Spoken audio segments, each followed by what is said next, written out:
Hello everyone. My name is Rishabh. और आज से हम और निशांत सर आपके लिए सिविल सारथी चैनल लेके आए हैं, जिसमें हम लोग एस्पिरेंट्स के लिए स्पेशली जो स्टेट पीसीएस के एस्पिरेंट्स हैं, यूपी पीसीएस, और जो आगामी परीक्षा है आरओ आरओ, उसके लिए हम लोग प्रिपरेशन में एक ऑर्गेनाइज्ड और एक सिस्टमेटिक तरीके से तैयारी करेंगे, जिसमें जितनी भी हेल्प हो सकेगी हम लोग कोशिश करेंगे करने के लिए। और अ, मैं आपको पॉलिटी से संबंधित टॉपिक्स के लिए मटेरियल और क्लासेस प्रोवाइड कराऊंगा। बाकी Nishant sir daily current affairs और हिस्ट्री उन्होंने प्रिपेयर किया हुआ, तो हिस्ट्री से संबंधित जितने भी आपकी क्लासेस होंगी निशांत सर लेंगे। और आगे जैसे जैसे चीजें आएंगी आपको अपडेट किया जाएगा, तो स्टे ट्यून। और आप हमारे चैनल को सब्सक्राइब कर सकते हैं। अ, आज चूंकि हमारा फर्स्ट लेक्चर है, तो हम लोग स्टार्ट करते हैं अपना आज का first lecture as a intro. Here is something about me, और let's start the class.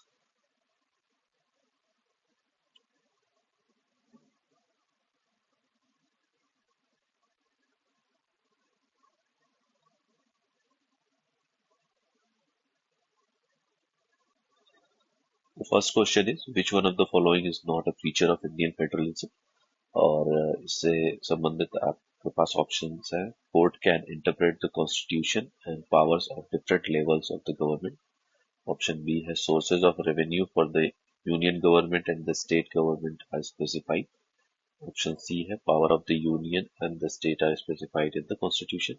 Indian federalism is based on principle of separation of power.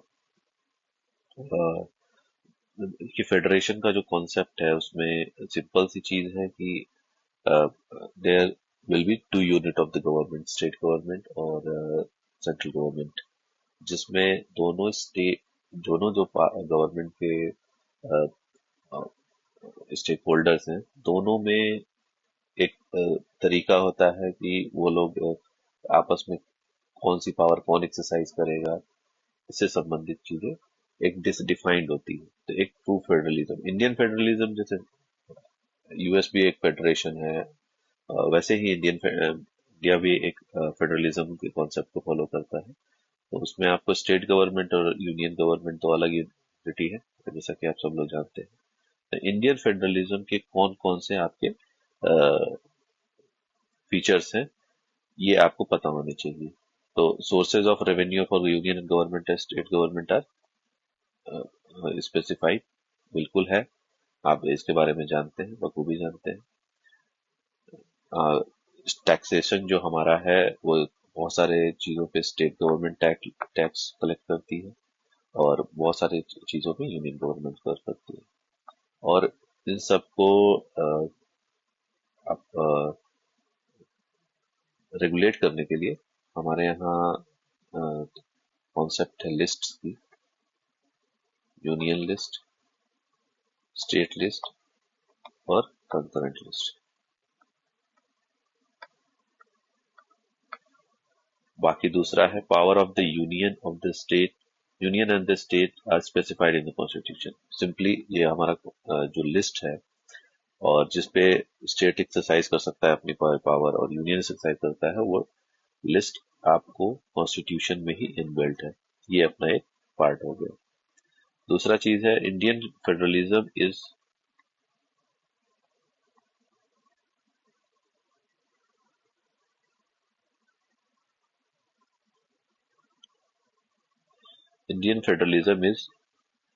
Based on the principal of separation of power. तो हमारे यहाँ separation of power है, हमारे यहाँ executive है, हमारे यहाँ लेजिस्लेचर है और जुडिशरी है, और तीनों एक दूसरे को चेक्स एंड बैलेंसेस के तहत अब अपने अपने पावर्स उन लोगों को डिफाइंड है। एक अगर यूनिट गवर्नमेंट का अ, अगर काम करता है तो उसके ऊपर चेक्स रखने का बाकी दोनों का है। तो ये तीनों आपके पास है। यहाँ क्वेश्चन से पूछा गया है, which is not a feature of Indian federalism. तो सिंपली आप ये लगा सकते हैं, court can interpret the constitution and power of different level of the government. ये है, पर ये इंडियन गवर्नमेंट का क्या कहते हैं, कोर्ट इंटरप्रेट करता है कॉन्स्टिट्यूशन, पर powers of different level of government ये सही ऑप्शन नहीं है। दूसरा, और आप अगर आप देखना चाहेंगे तो इसके बारे में, और कि features of federalism specially Indian federalism, dual government polity, independent judiciary, bicameral legislature. Bicameral legislature इसलिए कि आप देखेंगे इसको बोला जाता है अपने राज्यसभा को काउंसिल ऑफ स्टेट।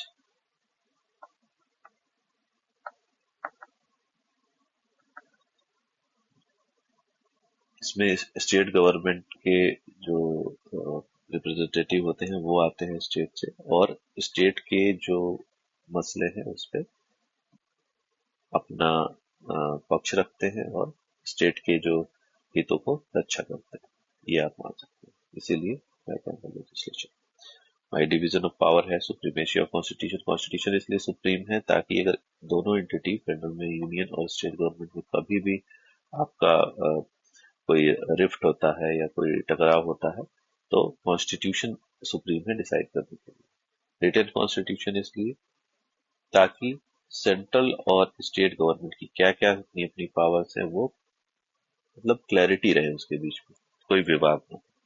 क्योंकि सरकार चलाना और समन्वय के साथ दोनों यूनिट को चलाना, क्योंकि हमारे यहाँ मान लीजिए एक सेंट्रल गवर्नमेंट है, बाकी डिफरेंट स्टेट्स की स्टेट गवर्नमेंट है, सब में एक समन्वय बनाना बहुत चैलेंजिंग काम है, इसलिए रिटन कॉन्स्टिट्यूशन।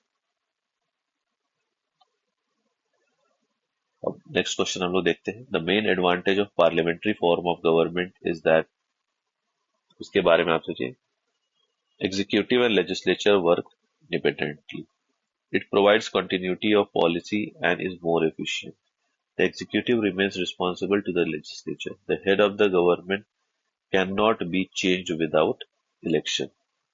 ठीक है, पार्लियामेंट्री फॉर्म ऑफ गवर्नमेंट हम लोग यहाँ जो कॉन्सेप्ट आया है वो ब्रिटिश, इनफैक्ट ब्रिटिश पॉलिटी में ही सबसे पहले जिक्र है पार्लियामेंट्री फॉर्म ऑफ गवर्नमेंट।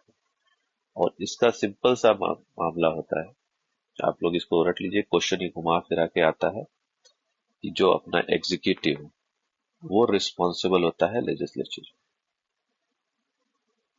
जैसे आप देखेंगे काउंसिल ऑफ मिनिस्टर, जो एग्जीक्यूटिव होते हैं वो जो अपना लोकसभा है उसको रिस्पॉन्सिबल होता है।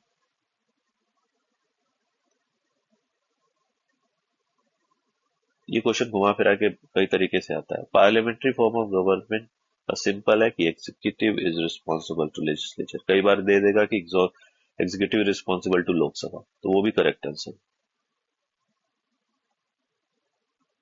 ये आप एक्सप्लेनेशन इसको पढ़ सकते हैं आसानी से, ठीक है। बाकी आप देखिए next question, out of following statement choose one that brings out principle clearly the cabinet form of government. तो एक कॉन्सेप्ट है कैबिनेट फॉर्म ऑफ गवर्नमेंट। देखिए, काउंसिल ऑफ मिनिस्टर एक बल की बॉडी है,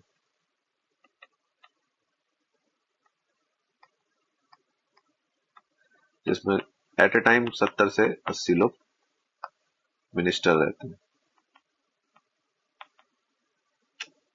अब सारे लोग तो एक साथ फंक्शन नहीं कर सकते हैं, मतलब 70 लोग अगर डिसीजन लेंगे तो एक तो टाइम टेकिंग ये होगा, दूसरा गवर्नमेंट के फंक्शनिंग में भी बहुत सारे चैलेंजेस आएंगे, क्योंकि एक होता है कि आप कोऑर्डिनेशन की प्रॉब्लम आएगी, फिर इसके बाद आएगा कि डिफरेंट डिफरेंट जो मिनिस्ट्रीज हैं आपस में, उसके स्टेक होल्डर्स आपस में खींचतान होगी, तो ये सब एक गवर्नेंस को हैम्पर करता है।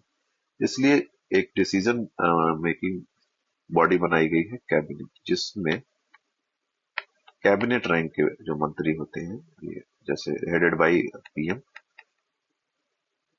वो पार्टिसिपेट करते हैं डिसीजन मेकिंग में। तो कैबिनेट रैंक के ज्यादा आपके 20 से 25 मंत्री होते हैं, वो डिसीजन लेते हैं as a whole on part of council of minister, जिसको एक पॉलिसी के रूप में दिया जाता है और वो उसका एग्जीक्यूशन होता है। तो अब देखते हैं कि बेस्ट ऑप्शन आपका इसमें क्या रहेगा। An arrangement for minimizing the criticism against the government whose responsibilities are complex and hard to carry out to satisfaction of all। ये कन्विंसिंग नहीं लग रहा है, इसलिए कैबिनेट नहीं होता है।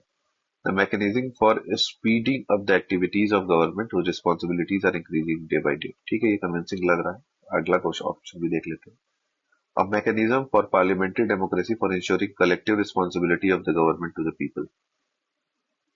ये भी कन्विंसिंग इतना नहीं लग रहा है। पार्लियामेंट्री डेमोक्रेसी और कलेक्टिव रिस्पॉन्सिबिलिटी, इसका कैबिनेट से कोई लेना देना नहीं है। A device for strengthening the head of state of government who hold the power of the people of the state. ये भी कोई इतना कन्विंसिंग नहीं लग रहा है आपको, तब ऑप्शन बी मोस्ट कन्विंसिंग है, ये आप मान सकते हैं। ऑप्शन बी, आप एक्सप्लेनेशन भी यहाँ पे पढ़ सकते हैं ज्यादा। वेस्ट मिनिस्टर सिस्टम और east minister system, responsible government, ये सब आप देख सकते हैं। ये ब्रिटेन से ही सारा कॉन्सेप्ट लाया गया है, कि हमने हमारे ऊपर ब्रिटिशर्स ने राज किया है, तो जाहिर सी बात है ये हमने काफी कुछ उनके गवर्नेंस मॉडल को अपने यहाँ यूटिलाइज किया। ये भी आप पढ़ सकते हैं, काउंसिल ऑफ मिनिस्टर और कैबिनेट मिनिस्टर्स में क्या अंतर है, कैबिनेट फॉर्म ऑफ गवर्नमेंट और काउंसिल ऑफ गवर्नमेंट। तो ये ज्यादा लंबी चौड़ी बॉडी है, ये स्मॉल बॉडी है, ये ऑल पॉलिसी डिसीजन लेता है। कैबिनेट जो भी चीज मतलब आप डिसाइड करता है, काउंसिल ऑफ मिनिस्टर्स को ऑटोमेटिकली जैसे पास करते हैं। Implementation body only cabinet rank के अधिकारी मिनिस्टर्स होते हैं इसमें, और इसमें deputy minister, minister of state, ये दोनों होते हैं। ये काउंसिल के पावर को एक्सरसाइज करता है, फोर्स रिस्पॉन्सिबिलिटी और मीटिंग हार्ड डिश, मतलब वही चीज है। अब देखिए, अब बोला जाए what which is known as the father of parliamentary democracy, तो ये तो सब लोग रट्टाफिकेशन आप देख सकते हैं। ब्रिटेन पार्लियामेंट्री फॉर्म ऑफ जो गवर्नमेंट है वो ब्रिटेन से कॉन्सेप्ट है। घुमा फिरा के ऐसे ही क्वेश्चंस पूछे जाते हैं। किसी को वेस्टमिनिस्टर सिस्टम बोला जाता है कई कई नामों से, तो आप इसको तो मगअप कर सकते हैं, ये सब याद करने वाली चीज है। Which of the following statement is correct, आप इसके बारे में पढ़िए। Constitution of India is presidential, आपको ये मतलब है रॉन्ग आंसर। हम लोग का प्रेसिडेंट ही प्राइम मिनिस्टर हेड होते हैं, तो हम लोग का पार्लियामेंट्री सिस्टम है। ठीक है। India is a virtual democracy, अगला क्वेश्चन है India is a normal democracy, India is a parliamentary democracy. इसमें सबसे सुटेबल आंसर आपको लग रहा है India is a parliamentary democracy. वही पार्लियामेंट्री डेमोक्रेसी कैसे, वही executive is responsible to legislature. यही चीज आपको बहुत ज्यादा तरीके से घुमा घुमा के पूछी जाती है। कॉन्स्टिट्यूशनल गवर्नमेंट इज वन, ये देखिए अच्छा क्वेश्चन है। A constitutional government is one which places effective restriction on individual liberty in the state of in the interest of state authority. Places effective restriction on the authority of state in the interest of individual liberty। अब देखिए इसमें या दोनों questions को वो किया है, उल्टा किया है। आप ये देखिए, या तो ये सही होगा या तो ये सही होगा, दोनों एक साथ सही होंगे नहीं। तो अब आप देखिए, places effective restrictions on individual liberty, बताइए अगर कॉन्स्टिट्यूशन इंडिविजुअल की लिबर्टी पे ही वो लगा देगा, रेस्ट्रिक्शंस लगा देगा, और स्टेट के इंटरेस्ट में मतलब स्टेट की अथॉरिटी को बढ़ाएगा इंडिविजुअल के ऊपर, तो फिर तो डिक्टेटरशिप आ जाएगी भाई। हाँ, कॉन्स्टिट्यूशन क्यों है? कॉन्स्टिट्यूशन अपने सिटीजन्स को एम्पावर करने के लिए, उनके फेवर के लिए। तो ये कॉन्सेप्ट आपको मतलब एनसीईआरटी में भी मिल जाएगा, और एक तरह से आप इसको कई जगह पढ़ेंगे, डिफरेंट डिफरेंट फॉर्म में पूछा जाता है। और दूसरा आप देखिए, places effective restriction on the authority of state in the interest of individual liberty. ठीक है, ये भी सही है। आप ये देखिए, जो हमारे फंडामेंटल राइट्स वो क्या करते हैं, एक तरह से रेस्ट्रिक्शंस है स्टेट पे कि आप ये नहीं करोगे, आप ये नहीं करोगे, आप इक्वलिटी दोगे, किसी से डिस्क्रिमिनेशन नहीं करोगे, फिर इसके बाद आप फ्रीडम ऑफ स्पीच स्टेट के इसको स्टेट को देना पड़ेगा अपने सिटीजन्स को। ये सब ना हमारे कॉन्स्टिट्यूशन में लिखा हुआ है। तो एक तरह से फंडामेंटल राइट्स क्या हुए? रेस्ट्रिक्शन है स्टेट के ऊपर, और फेवर किसको करता है? इंडिविजुअल लिबर्टी, हमारे को, सिटीजन्स को। तो इसलिए ये आंसर गलत हो जाएगा और ये आंसर सही हो जाएगा। तो इसमें ओनली टू आंसर सही। आप देख सकते हैं इसके बारे में और डिटेल, आप पढ़ना हो तो पढ़ सकते हैं। बाकी ये एडिशनल इंफॉर्मेशन है, आप देख सकते हैं कि कहाँ से हमने कौन सा कॉन्सेप्ट को बोरो किया है। बोरो सिंपली हमने बोरो नहीं किया है, अपने अकॉर्डिंग हमने लिया है, ताकि एक अच्छा कॉन्स्टिट्यूशन हमने बनाया है। तो आप ये देख सकते हैं, मेजरली ब्रिटिश हमारे पर राज करते थे, तो ज्यादातर चीजें हम लोगों के फंक्शनिंग में थी पार्लियामेंट्री फॉर्म ऑफ गवर्नमेंट की।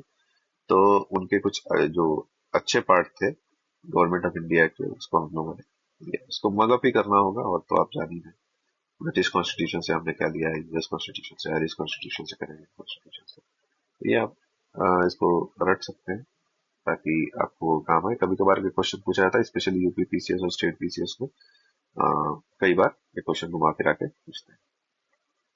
नेक्स्ट क्वेश्चन पे आते हैं।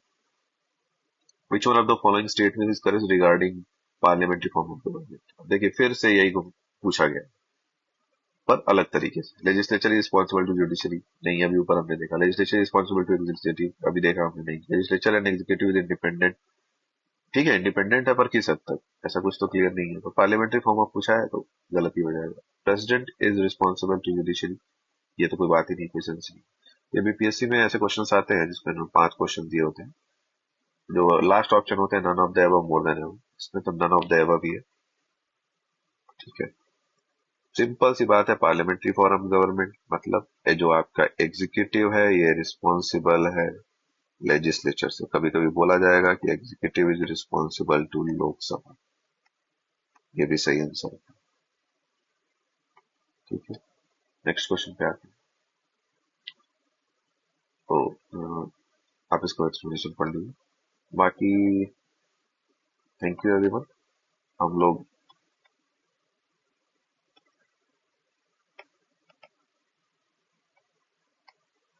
अभी के लिए इतना ही। अभी आप स्मॉल क्लासेस हमने लिए इसलिए कि फर्स्ट क्लास था, अभी इंट्रो के रूप में हम लोग लिए हैं।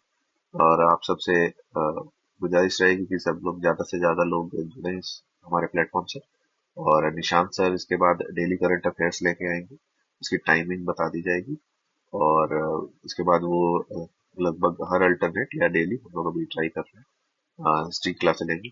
एक एक चीज और कि हम लोग मतलब बहुत सारे प्लेटफॉर्म हैं यहाँ पे यूट्यूब पे, हम लोग इसको थोड़ा डिफरेंट बनाना चाहते हैं कि एक प्लेटफॉर्म से यहाँ की सारी तैयारी हो जाए, और एक सिस्टमेटिक और ऑर्गेनाइज तरीके से लगभग सारे सिलेबस को हम लोग कंप्लीट करने का हम लोग का टारगेट है। बाकी नेक्स्ट टाइम के लिए हमारे चैनल को सब्सक्राइब कर लीजिए, ताकि हम आप तक जो भी चीजें हैं समय से पहुंच सके। Okay then, thank you very much once again. फिर अगली बार मिलेंगे।